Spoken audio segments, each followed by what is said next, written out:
Neste episódio queria falar de um tema que me tem consumido cada vez mais. É a questão do politicamente correto. Eu sei que só a menção desta expressão já causa o eriçado de pelos a algumas pessoas das que estão nos dois lados da barricada. Aqueles que defendem o politicamente correto e aqueles que são visceralmente contra. Em primeiro lugar, acho que a expressão está em si errada. Porque devia-se chamar o politicamente correto, devia-se chamar vitimização seletiva. Aliás, eu acho que se devia chamar incapacidade patológica de interpretar discurso. Mas isso é outra coisa. Isso já é uma interpretação da psique do movimento politicamente correto. E aí já entramos no próprio mecanismo que esse movimento tem. Mas adiante. Adiante, já vamos por aí. O meu problema com o politicamente correto é que eu acho que este movimento, que cada vez se vê mais nas universidades americanas, fala-se muito das universidades americanas porque elas conseguem sempre ter uma capacidade de comunicação muito grande, e nós seguimos muito os Estados Unidos e o que acontece lá, fazemos de imediato uma transposição com o que está a acontecer aqui, e muitas vezes isso não é correto, porque são realidades diferentes. A verdade é que nos campos das universidades americanas já existe uma polícia que persegue mesmo professores que não podem falar de coisas que possam ser potencialmente ofensivas, como problemas que aconteceu dentro da própria história americana, a própria referência a questões entre os índios e os colonos. Isso já está a causar problemas. Aliás, há um vídeo que eu vou deixar no meu blog, um vídeo anexo à publicação do podcast, deste episódio, em que há um professor de uma universidade canadiana que mostra alguns exemplos da loucura onde isto já chegou. Por exemplo, eu não sei, era uma investigadora, acho eu, que achava que o sistema de peer reviewing, ou seja, a revisão de papers por colegas investigadores, era contrária à sua cultura nativa da América do Norte, dos índios. Era contra a sua cultura, que era a transmissão de conhecimento oral. Acontece que este caso, segundo esse professor que expôs este exemplo, está a ser analisado por uma comissão que analisa este tipo de coisas. Isto pode ser considerado um exemplo extremo, mas eu acho que não. Não, porque esta questão é muito poderosa politicamente, porque ao estarmos a condicionar o discurso, condicionamos a ideia. E quando, por cima disso, utilizamos argumentos válidos como é combater o racismo ou as desigualdades para combater o discurso que supostamente ainda acentua esse racismo, essas desigualdades, usar um discurso de intolerância, que eu acho que ainda vai criar mais. Não resolve nenhum, apenas acrescenta outro. Mas, como estava a dizer, eu acho que há três vertentes no politicamente correto. Em primeiro lugar, o politicamente correto em si é algo de bom. O politicamente correto é uma expressão que designa a nossa capacidade de ter um trato civilizacional com outras pessoas. Ser capaz de discutir ideias, ser capaz de ter uma discussão, uma argumentação que respeite o oponente, o adversário, a pessoa com o interlocutor. Isto em si é bom. Isto mostra civilização, mostra civilidade, mostra a capacidade de compreender os outros pontos de vista. E até de questionar os nossos. Aliás, essa é outra questão, é a capacidade de questionar os nossos. Ao outro lado, há uma segunda vertente, que são aqueles que as pensas do politicamente incorreto assumem que vão ser politicamente incorretos. O caso do Trump é o caso clássico. Eu nem queria falar do Trump porque já é um enjoo que se fala de Trump. Todos os programas de debate tudo começam com um clipe, com um pequeno trecho do discurso do Trump, e claro, obviamente é uma barbaridade, porque Trump é um idiota. O Trump não é politicamente incorreto, é simplesmente um idiota. Eu neste episódio vou dar alguns exemplos de pessoas que são politicamente incorretas, nomeadamente humoristas, que é o que são os verdadeiramente politicamente incorretos. Humoristas de qualidade. Os humoristas não são todos iguais. E essa vertente do politicamente incorreto é a partir dessa declaração de incorreção política e disparar um chorrilho de barbaridades. Portanto, temos estas três vertentes. Os verdadeiramente politicamente incorretos, humoristas, os politicamente incorretos, javardos, E os politicamente corretos? Aliás, são 4 vertentes, porque há os politicamente corretos, que são aquelas pessoas que admitem opiniões contrárias e questionam as suas, e os brigada dos politicamente corretos modernos agora, que devia se chamar vitimização seletiva ou outra coisa qualquer, ou simplesmente infantilidade.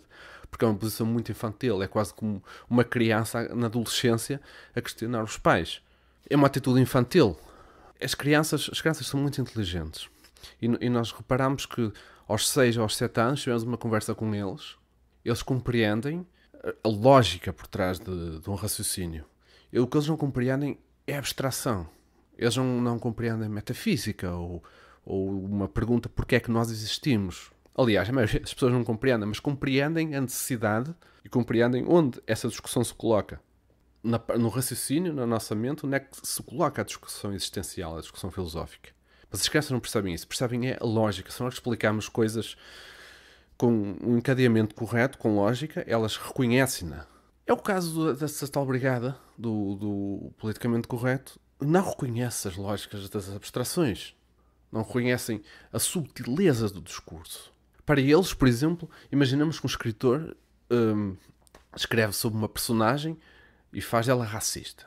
Ou até um narrador que tem um narrador numa história em que o narrador é racista. O mecanismo de pensamento politicamente correto vai considerar, vai identificar o escritor com aquela personagem, com o narrador, porque efetivamente foi o escritor que a escreveu. Mas isso não quer dizer que o escritor seja racista. O escritor cria uma personagem racista. Mas o mecanismo do politicamente correto vai identificar imediatamente o escritor como racista. É assim que funciona. E é aí que está o problema.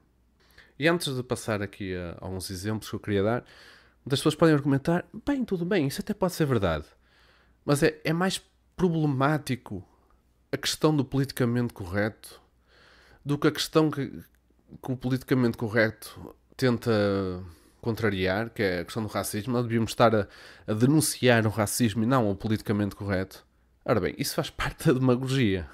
Isso faz parte da demagogia. É verdade que a questão do racismo e as desigualdades é muito mais importante do que estas questões que neste momento, bem, eu dizia que estavam contidas nos campos da universidade, mas não é verdade. No discurso político já se nota isto. O discurso político já tem isto. Portanto, é bem mais abrangente. A isto eu respondo. A intolerância que está por detrás do politicamente correto é a mesma intolerância que está por trás do racismo. É o mesmo sentimento. É o mesmo mecanismo. Vem do mesmo sítio. Combater um é combater outro. E quando falo do racismo, falo de todo tipo de preconceito. Bem, nós podemos ser, quer ser racista, xenófobo, machista. Pode ser, sei lá, em relação à música. Se é contra a música de dança, por exemplo. Essa é uma forma de... Deve haver um nome para isto. Agora não me ocorre, mas certamente... Não me ocorre porque não sei. Mas há certamente um nome para isto. Ou pode ser contra coisa qualquer. Nós podemos estender isto a qualquer coisa. Não tem que ser só questões de género. Várias pessoas pensaram e pensam sobre este tema. Uma delas é Maria Lourdes Rodrigues, que escreveu um artigo no Diário de Notícias, penso que a 1 de março de 2017, exatamente, um artigo chamado Antipoliticamente Correto. E é um artigo onde ela critica abertamente isto que eu estou a fazer. Ou seja, que é criticar a posição do politicamente correto. Então, a páginas tantas, ela diz o seguinte: o politicamente correto, e estou a citar, tem sido um mecanismo de autocontrole individual que nos defende de emoções preconceituosas, que estão na base de todo o tipo de discriminação, seja ela racista, xenófoba, homofóbica ou sexista. Tudo bem, correto? Mais ou menos. O politicamente correto é uma forma de afirmação e de proteção dos valores morais que sustentam a civilidade. Portanto, começam aqui já a introduzir uma espécie de uma valoração, de uma validação do politicamente correto, que não é mentira, mas começa já a armar o politicamente correto com um poder retórico, usando estes argumentos que ninguém pode rebater, que é ser contra a homofobia e todos os problemas que ela citou. Então ela continua. O antipoliticamente correto é, pelo contrário, uma forma insidiosa de desvalorização e de destruição de valores defendidos tanto pela esquerda democrática como pela direita conservadora e liberal, designadamente os valores da não-discriminação, da liberdade individual e, já agora, da boa educação que ajuda a relacionamentos pacíficos baseados no respeito mútuo. Claro, eu concordo com isto. A boa educação que ajuda nos relacionamentos pacíficos. Tem que haver essa boa educação e tem que haver tolerância e capacidade de encaixe. Ela está a confundir aqui o que é aquela vertente que eu tinha falado dos javardos, como a Trump, e daqueles que querem combater intolerância no discurso. Porque há pelo menos essas duas vertentes que são contra o politicamente correto. E ela, mais à frente, diz algo em que eu discordo ainda mais. E passo a citar. Por um lado, no uso da caricatura do politicamente correto para o descriminalizar, a partir de casos pontuais e extremos em que aquele se traduziu numa pressão normalizadora para lá do aceitável. Não são casos extremos. A questão é que já não são casos extremos. Nós vemos isto no discurso político. Nós vemos isto no discurso em que é muito fácil fazer tábua rasa da história. A demagogia do politicamente correto é cada vez mais a sustentação ideológica da esquerda. E não só. Porque este mecanismo é igual na direita populista. É igual. Ou seja, tomar o valor facial das palavras, fazer revisões históricas, como é no caso que me levou a falar disto. Este tema vem à baila por causa de uma celema que ocorreu em Lisboa recentemente. Um protesto organizado por uma associação intitulada Descolonizando, um protesto contra a colocação de uma estátua do Padre António Vieira no Largo Trindade Coelho, também em Lisboa. Portanto, lá está. Este é uma tradição que vem importada das universidades americanas, onde se procura remover as estátuas que simbolizem uma ofensa a determinadas pessoas. Meus amigos, a remoção da memória histórica é o primeiro passo para que a coisa se repita. Isso só significa que vocês ou não perceberam que a humanidade precisa da memória e precisa de estudar a história bem e estar bem consciente do que aconteceu, ou então vocês também querem implementar um movimento totalitarista de controle do discurso. O discurso, neste momento, é o controle cultural. Segundo o blog do Francisco C. Viegas, pelos vistos como testemunho ocular, havia há uns tempos na Baixa Lisboeta um grafite que anunciava o seguinte: Camões, o tutor do imperialismo colonial esclavagista. E acompanhar a frase, uma suástica. Lá está. Pronto. A questão da suástica digamos que é a bomba atómica utilizada. Pronto. Qualquer relação, qualquer coisa relacionada com a direita ou com o conservadorismo é imediatamente conotado com o nazismo. Pronto. E lá está. O politicamente correto é isto. Esta questão do Padre António Vieira é uma questão muito interessante. Naturalmente que isto é absolutamente incorreto. Isto enfim, é a tradição. Eu não queria estar a utilizar estes termos, até porque não tenho o conhecimento. Aliás, não tenho conhecimento de nada, mas estou aqui a falar. Enfim, julguem-me pelos meus argumentos. O argumento típico deste tipo de pensamento é sempre é um argumento falacioso que não é só falacioso, é absolutamente errado do ponto de vista historiográfico, que é uma disciplina que eu gosto bastante, apesar de não saber nada, que é olhar para o passado à luz do presente. Porque controlar o passado é controlar o futuro. Em termos históricos, é criar uma memória, é criar um facto. E o Padre António Vieira para já foi um dos grandes representantes da língua portuguesa. Claro que podia ser um esclavagista e ser um grande escritor, mas não é o caso. Eu confesso que não fico minimamente chocado com a revisão histórica, com um novo olhar para a história. Não fico. Mas é preciso que apresentem dados que contrariem a história atual. Eu percebo que se olhe de maneiras diferentes, que se relativize, mas mais uma vez nego o olhar do presente para o passado. Teremos sempre que nos colocar no passado. Em relação ao Padre António Vieira, a perspectiva de esclavagista sobre o Padre António Vieira é uma perspectiva errada, porque foi um dos grandes defensores do universalismo, de uma ideia universal de integração. Aliás, ele foi expulso do Brasil, foi expulso de Maranhão, na altura que fez o sermão de Santo António aos Peixes, pelos próprios colonos. não tinha apoio em Portugal, defendia os judeus, os cristãos novos. Foi uma pessoa que foi contra uma ideia esclavagista. Eu presumo que tenha que ver com uma ligação à igreja, por facto de ser jesuíta. Talvez seja por aí que o tema tenha surgido. Até porque é uma personagem muito querida dentro da cultura portuguesa. Penso que a relação estará aí. Enfim, é uma coisa muito infantil. Enfim, eu quero deixar claro que não quero, com isto, menorizar o sentimento de revolta que as pessoas que fizeram esta manifestação possam, efetivamente, sentir. Penso que o organizador é senegalês, pelo que consegui encontrar na internet. Certamente conhece imensos casos, enfim, da sua tradição, provavelmente da sua tradição cultural, certamente terá muitas histórias, por facto de ser um país em África. A herança é pesadíssima. Eu não quero com isso menorizar esse sentimento. Mas francamente, não é desta maneira, isto não é racional. Mas vou deixar aqui então um pequeno extrato das conversas vadias com Agostinho da Silva, em que ele fala dessa visão de Quinto Império que vem de Camões, do próprio Padre António Vieira, e que o Agostinho da Silva nessa tradição continua. Meu querido amigo, a questão portuguesa não é se falar ou não falar português, é de ser ou não ser à maneira portuguesa de ser. E o que é ser ou não ser à maneira portuguesa de ser? Aí é que vamos. É ser variadíssimas coisas ao mesmo tempo. E, por vezes, coisas que parecem contraditórias. E é a possibilidade de tomar um tema e olhar de várias maneiras, conforme o temperamento das pessoas, a época em que viveram, a linguagem de que usavam, a maneira por que se sentiam na vida.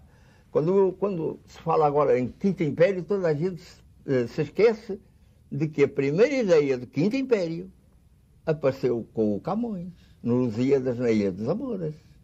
O que é que o Camões põe como fim da atividade humana?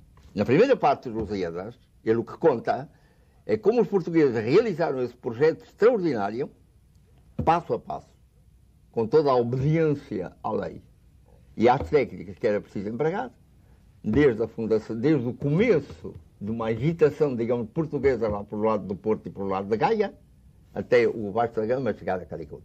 E depois nos diz que, terminada uma empresa em que cada um teve que cumprir um dever, ser isto ou aquilo como trabalhador, como nós somos hoje na vida, terminada essa empresa, aparece o tempo de cada homem ser aquilo que realmente é. Ser ao máximo, plenamente, aquilo que nasceu e que marca a sua individualidade. Aqueles marinheiros que foram a Calicut, assim que tocam a ilha que a deusa lhes plantou diante, pulam para ela e não são mais marinheiros, nem artilheiros, nem capitães, nem coisa nenhuma. Eles são aquilo que eram. E como eram, 3 pontos põe o Camões, sobre os quais nós hoje temos que meditar e ver como é. Ponto número 1. É preciso que os corpos se apaziguem para que a cabeça possa estar livre para entender o mundo à volta. Enquanto nós estamos perturbados por existir um corpo que temos que alimentar, que temos que fartar, que temos que tratar o melhor possível, como tendo para isso muitas vezes coisas extremamente difíceis, nessa altura, com a nossa cabeça inteiramente livre e límpida, nós podemos ouvir aquilo que o Camões chama a voz da deusa. E que faz a voz da deusa, a voz da deusa arranca aqueles marinheiros às limitações do tempo e às limitações do espaço. Arranca-os à limitação do tempo, porque faz que eles saibam qual vai ser o futuro de Portugal. E arranca-os às limitações do espaço, porque eles veem todo o mundo ao longe, o universo está ao longe, a deusa lhe o mostra, embora com o sistema errado, digamos assim, ou imperfeito do Ptolomeu, e eles estão, portanto, inteiramente fora do espaço. Aquilo que foi ideal dos gregos e que os gregos nunca conseguiram realizar. Então o que é que aconteceu? Aconteceu que um dia houve outro português que tinha ido para o Brasil, ponto a que foram muitos portugueses, porque lhes era insuportável aquilo que Portugal se tornara para poder levar a Europa ao mundo. O menino António Vieira foi para o Brasil, cresceu no Brasil, abrasileirou-se, se quiser empregar a expressão, e é possível que ele um dia tivesse lido o poema do Camões e tivesse lido a Ilha dos Amores e dissesse: as 3 ideias do Camões são as fundamentais. O apaziguar do corpo, para que esqueçamos como corpo, termos a nossa cabeça bem aberta, bem livre de pesadelos que o corpo tantas vezes nos dá, a nossa vida cotidiana, para que possamos ouvir a voz da deusa, dizia o Camões. Mas o António Vieira, que se fizera jesuíta, diz: trata-se de ouvir a voz de Deus. E então ele diz: para apaziguar os corpos eu tenho outros métodos. Eram naturalmente os métodos que se usavam na companhia. Não é? A meditação dos textos sagrados, os jejuns, a chibatada, se era preciso chibatar-se a si próprio, etc. Não é?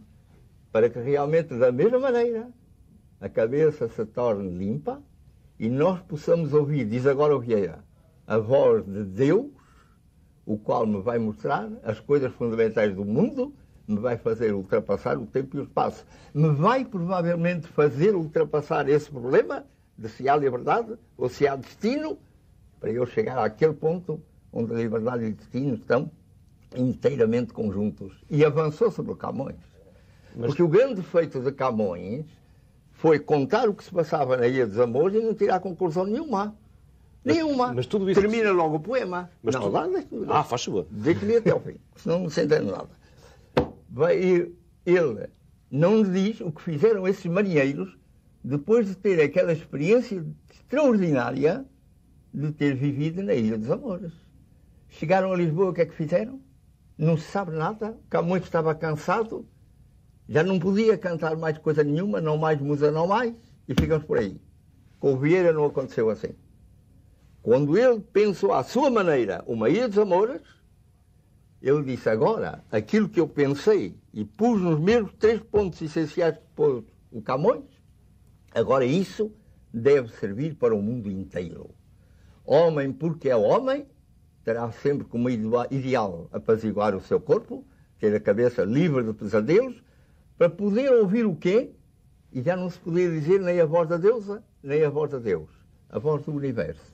Entender o que o universo é na sua essência. Podemos nós pensar outra vez a Ilha dos Amores? Claro que sim.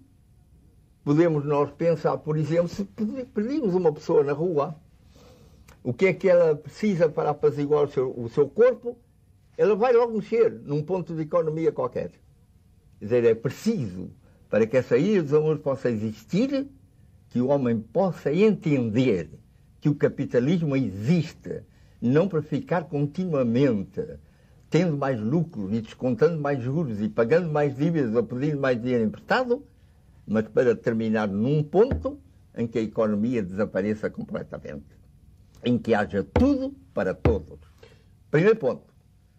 Segundo ponto, que aí o homem possa passar à sua verdadeira vida, que é de contemplar o mundo, ser poeta do mundo, e o mundo poeta para ele, de tal maneira que nunca mais ninguém se preocupe por fazer tal ou tal obra, mas por ser tal ou tal objeto no mundo. A identidade dele, a única. O ser único que existe no mundo entre os tais bilhões de seres que pelo mundo existem. Então isso aí é alguma coisa que muita gente hoje pode ter como ideal.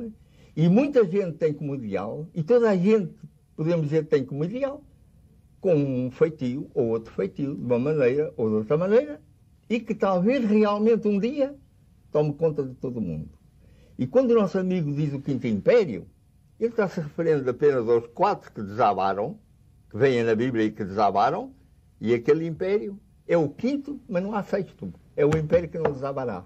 É aquele que ficará para todos sempre. Recentemente, na Feira do Livro do Porto, ouvi a Alexandra Lucas Coelho, escritora e jornalista, a falar deste tema da colonização, denunciando o tom benevolente com que os portugueses falam do colonialismo, referindo-se aos exploradores portugueses como sendo brandos em comparação com as outras nações. É engraçado que ela depois dá um exemplo, que era que os índios acharam muito estranho serem os portugueses serem peludos. Curiosamente, acho esta referência estética. Por serem peludos e cheirarem mal, imagino que sim. Quer dizer, tiveram de sair 3 meses, ou não sei quanto era o tempo que demoravam a chegar de Portugal ao Brasil, numa caravela. Deviam cheirar terrivelmente mal. Deve ter sido traumático. Mas eu acho engraçado invocar esta questão estética. Porque eu acho que é isto. Há uma questão estética aqui. Muito mais do que uma questão histórica. Há uma questão estética. O Bloco de Esquerda também está metido nesta alhada, porque tem surgido muito esta questão de a história não ser suficientemente clara relativamente ao terror que foi a escravatura. Bem, isto não é verdade. Isto simplesmente não é verdade. Isto é uma espécie de agenda partidária. Precisam de estar na ribalta. Porque isto não é verdade. Eu tive história, fui-me ensinado história no secundário. Em nenhum momento foi-nos dito que a escravatura portuguesa, o tráfico de escravos, foi algo de benevolente, de pacífico, que foi uma negociação, foi apenas uma movimentação de pessoas entre continentes. Não foi nada disso. Ficam-nos muito claros, e não teve professores da área da esquerda, não era essa espécie de ecossistemas ideológicos, não era isto. Era um professor bem conservador e era monárquico. E eu lembro perfeitamente de se falar disto. Em nenhum momento o colonialismo foi menorizado. Não se estudou ao pormenor como não se estudava ao pormenor nenhum assunto da história porque era o secundário. Eu não sei como é na universidade, duvido muito que seja isso. Até porque estamos a falar de adultos e ninguém pode, usando... Lá está, o problema é este. Eu nem sei se eles pensam sempre... Procuram pensar profundamente, procuram penetrar na densidade destes assuntos. Mas não é verosímil que se nós pensarmos naquele movimento da escravatura, em todos os factos conhecidos, factos sim, porque existem factos, e nós sabemos, há factos históricos. Há factos históricos. E pode haver perspectivas sobre como as coisas se relacionaram, mas há factos. Nós sabemos que a escravatura existiu durante muitos anos, que não foi criada pelo cristianismo. Isto é falso. Já existia antes. A escravatura sempre já existia na Grécia Antiga, existiu no islamismo, existiu sempre. E existe agora. Isso vai tomar de várias formas. Isto não foi inventado pelo homem branco. Isto existe desde o início. É uma forma de submissão. Uma forma de poder. Não que a história se reduza à questão do poder. Não que eu acredite nesta dicotomia. A história se reduz a esta luta entre o poderoso e o fraco. O poderoso e o submisso. Não me parece. Este totó do colonialismo. Francamente, a opinião que tenho sobre esta tobarda é a mesma que tenho sobre a referida disciplina da pintura. Eu não sei se esta malta leu Camões. Eu confesso que o autor me apanhou desprevenido na adolescência.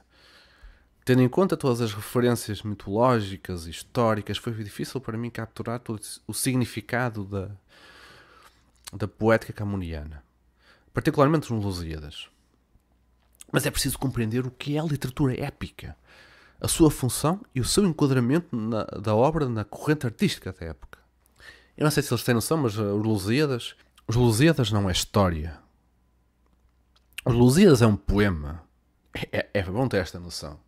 Fernão Mendes Pinto e a sua peregrinação podiam usar esse, porque esse já não denuncia, enfim, ele reclama que esteve mesmo presente e que foi muito conflituoso a relação entre os portugueses e os nativos, os locais onde eles estavam. Até se dizia que havia uma anedota sobre Fernão Mendes, que aquilo era mentira. E que na altura, veja-se lá, já existia, já se tinha a noção de que a ideia de que os portugueses foram brandos era uma ideia falsa. Até mesmo por esta anedota relativamente a Fernando Mendes Pinto, que já denunciava os crimes cometidos pelos portugueses. Nós sabemos bem, nós sabemos perfeitamente, nós conhecemos-nos, sabemos como é que é a nossa história, sabemos como é que é o nosso povo. Nós somos muito fortes a esconder as coisas baixo do tapete. É a nossa virtude e a nossa fraqueza. Capacidade de encaixe. É por isso que eu acho que este movimento não vai ter grande implementação em Portugal. Porque nós temos muita capacidade de encaixe. Somos provavelmente cobardes. Se querem pôr um defeito, estamos cobardes. Somos capazes de ser ofendidos, fazer um bocado de peito, mas saber encaixar a coisa. Uma questão de sobrevivência. A única maneira nós estamos aqui, acho que foi fugir. Fugir ou fazer de conta. Ou então fazer como faziam os portugueses quando chegavam acho que aconteceu não tem. Eu gostava agora mesmo de dar um exemplo concreto, mas era criar conflitos entre os próprios indígenas. Bem, isto é o maquiavelismo no seu expoente máximo.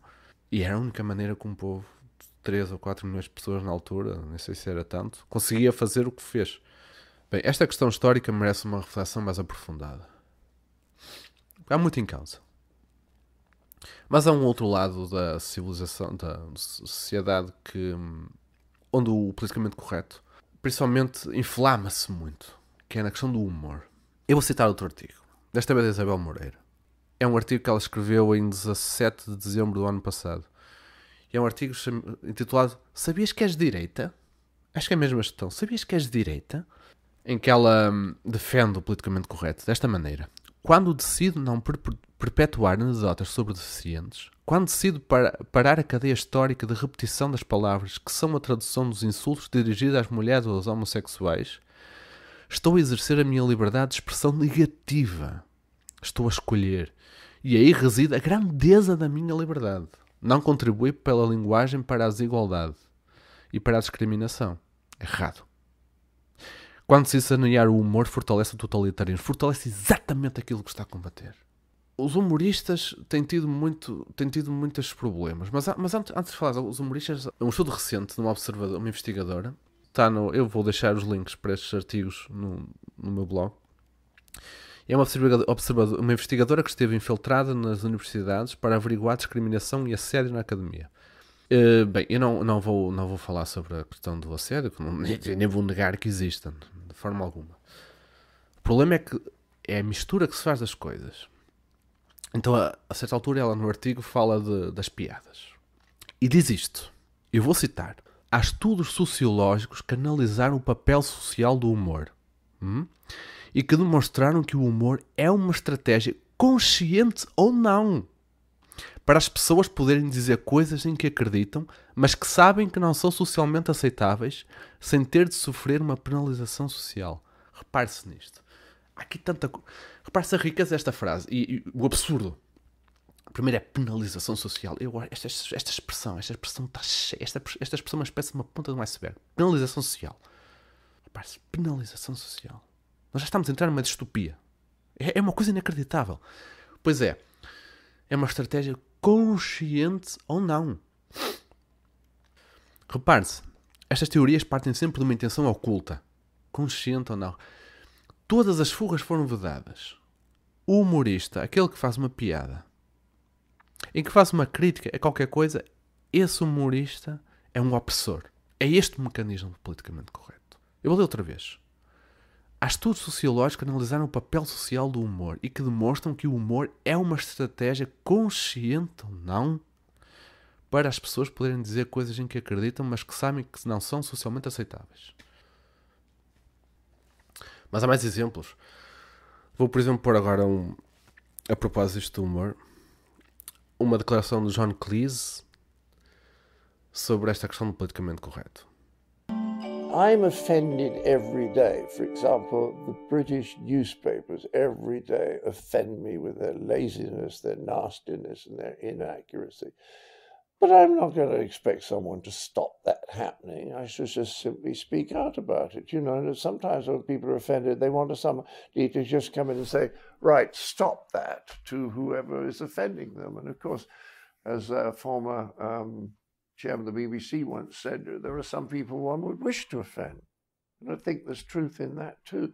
So the idea that you have to be protected from any kind of uncomfortable emotion is one I absolutely do not subscribe to. And a fellow that I helped write two books about psychology and psychiatry, he was a renowned psychiatrist in London called Robin Skinner, said something very interesting to me. He said, if people can't control their own emotions, then they have to start trying to control other people's behavior. And when you're around super sensitive people, you cannot relax and be spontaneous because you've no idea what's going to upset them next. And that's why I've been warned recently, don't go to most university campuses, because the political correctness has been taken from being a good idea, which is let's not be mean, particularly to people who are not able to look after themselves very well. That's a good idea, to the point where any kind of criticism of any individual or group can be labeled cruel. And the whole point about humor, the whole point about comedy, and believe you me, I've thought about this, is that all comedy is critical. Even if you make a very inclusive joke, like, how'd you make God laugh? Answer, tell him your plans. Now, that's about the human condition. It's not excluding anyone. It's saying we all have all these plans which probably won't come, and isn't it funny how we still believe they're going to happen? So that's a very inclusive joke. It's still critical. All humor is critical. And if you start saying, oh, we mustn't criticize or offend them, then humor's gone. With humor goes a sense of proportion. And then, as far as I'm concerned, you're living in 1984.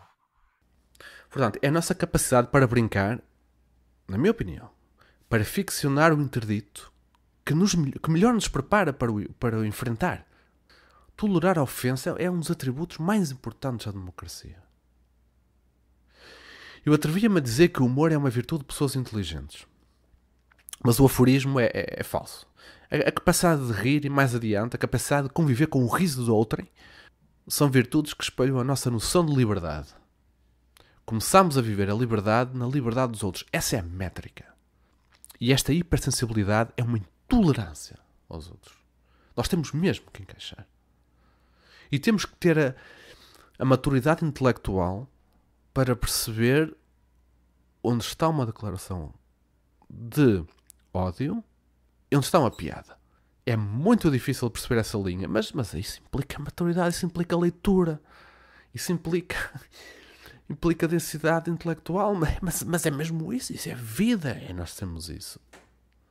Ouçamos agora a experiência do Jerry Seinfeld sobre este tema.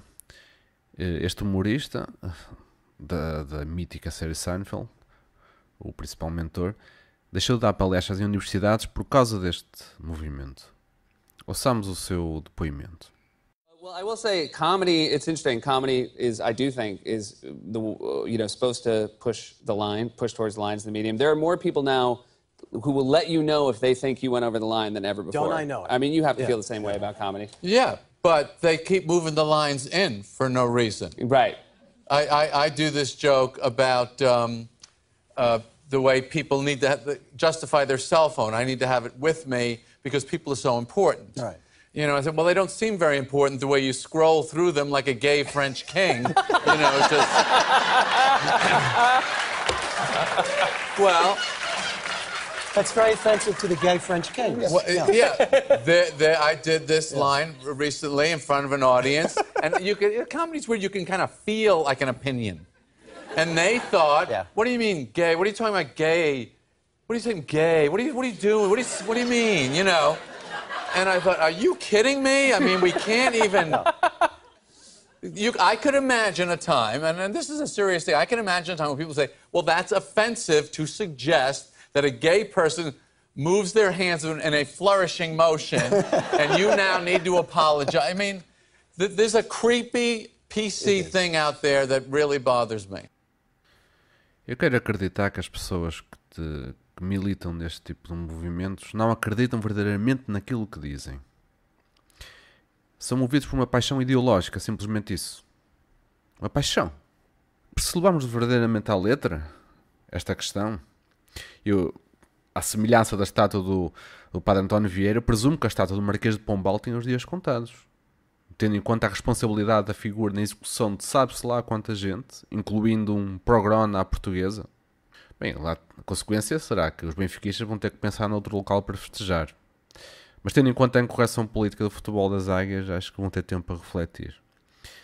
Bem, agora para finalizar, deixo o testemunho do genial George Carlin, que já faleceu, mas que se fosse vivo, bem, ele ia ter complicações.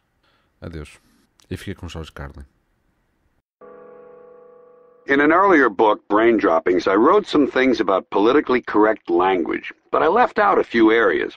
I neglected 3 important groups of people who have had this awkward, dishonest language inflicted on them by liberals. I omitted those who are crippled, ugly, or stupid. And so, to address these earlier omissions, I'd like to make a brief return visit to that playground of guilty white liberals, Political correctness. Political correctness is America's newest form of intolerance, and it's especially pernicious because it comes disguised as tolerance.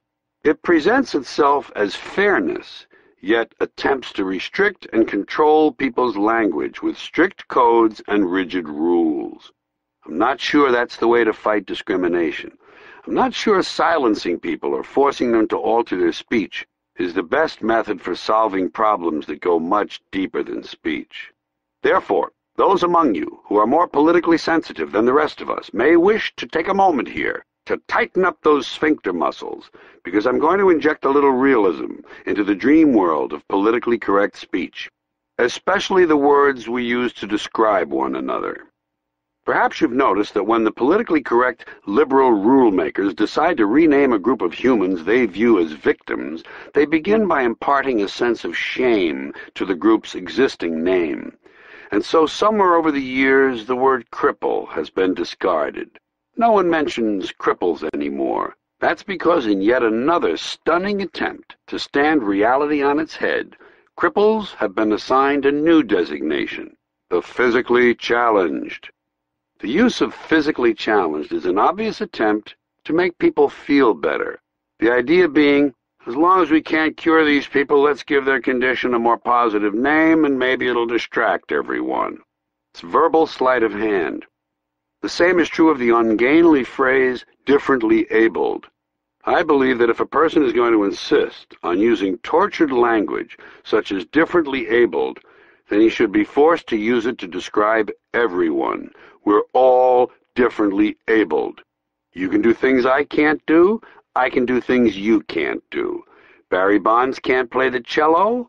Yo-Yo Ma can't hit the curveball. They're differently abled. It should be explained to liberals, patiently, that crippled people don't require some heroic designation. It's a perfectly honorable condition. It appears in the Bible. Jesus healed the cripples. He didn't engage in rehabilitative strategies to improve the conditions of the physically disadvantaged. Can't these liberals hear how unattractive this language is, how poorly it sits on the ear? Personally, I prefer plain, descriptive language. For instance, and this is a suggestion that will bother some people, but I'm serious about it. Why don't we just call handicapped people defective? You know? We don't mind talking about birth defects. We don't flinch from that. We say Gunther has a birth defect. Isn't that a concession to the fact that people can be defective? Then what would be wrong with calling those people the physically defective? At what point in life does a person with a birth defect become a person who is differently abled?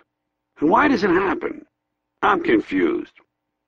Then there are those who don't quite measure up to society's accepted standards of physical attractiveness. The worst of that group are called ugly, or at least they used to be. The PC lingo cops have been working on this, too.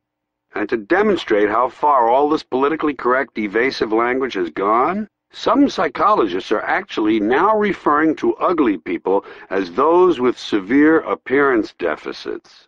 Okay? Severe appearance deficits. So tell me, psychologist, how well does that sort of language qualify for being in denial? These allegedly well-intentioned people have strayed so far from reality that it will not be a surprise for me to someday hear a rape victim referred to as an unwilling sperm recipient. Back to ugly. Regarding people's appearance, the political language police already have in place one comically distorted term, lookism. They say that when you judge a person, or rather size them up, wouldn't want to judge someone, that would be judgmental. If you take their looks into account, you're guilty of lookism.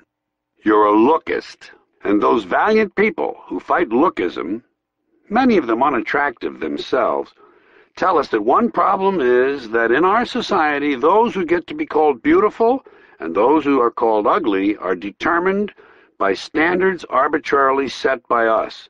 Somehow there's some fault attached to the idea that we, the people, are the ones who set the standards of beauty. Well, we're the ones who have to look at one another, so why shouldn't we be the ones who set the standards? I'm confused. I would say the whole thing was stupid, but that's my next topic, and it would sound like a cheap transition. So, stupid. It's important to face one thing about stupidity. We can't get away from it. It's all around us. It doesn't take a team of professional investigators to discover that there are stupid people in the world. Their presence and its effects speaks for itself. But where do these stupid people come from? Well, they come from American schools. But while they're attending these schools, they're never identified as stupid. That comes later, when they grow up. When they're kids, you can't call them stupid, which may be contributing to the problem. Unfortunately, kids, stupid or otherwise, come under a sort of protective umbrella we've established that prevents them from being exposed to the real world until at 18 their parents spring them on the rest of us, full grown. There are stupid kids. And I do wish to be careful how I negotiate the minefield of the learning disabled and the developmentally disadvantaged. In other words, those with special needs. All of these being more examples of this tiresome and ridiculous language. I just want to talk about kids who are stupid, not the ones with dings. One of the terms now used to describe these stupid kids is minimally exceptional. Can you handle that? Minimally exceptional. Whatever happened to the old reliable explanation? The boy is slow. Was that so bad? Really? The boy is slow. Some of the other children are quick. They think quickly. Not this boy. He's slow. It seems humane enough to me, but no. He's minimally exceptional. How would you like to be told that about your child? He's minimally exceptional. Oh, thank God for that. We thought he was just kind of, I don't know, slow. But minimally exceptional, wow. Wait till I tell our friends. Political correctness cripples discourse, creates ugly language, and is generally stupid. I haven't quite finished this section.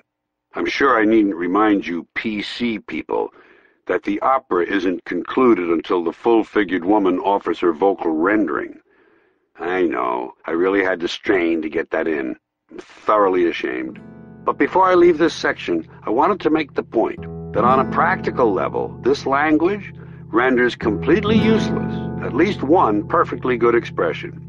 In the kingdom of the blind, the one-eyed man is king becomes, in the kingdom of the visually impaired, the partially sighted person is fully empowered. Sad, isn't it?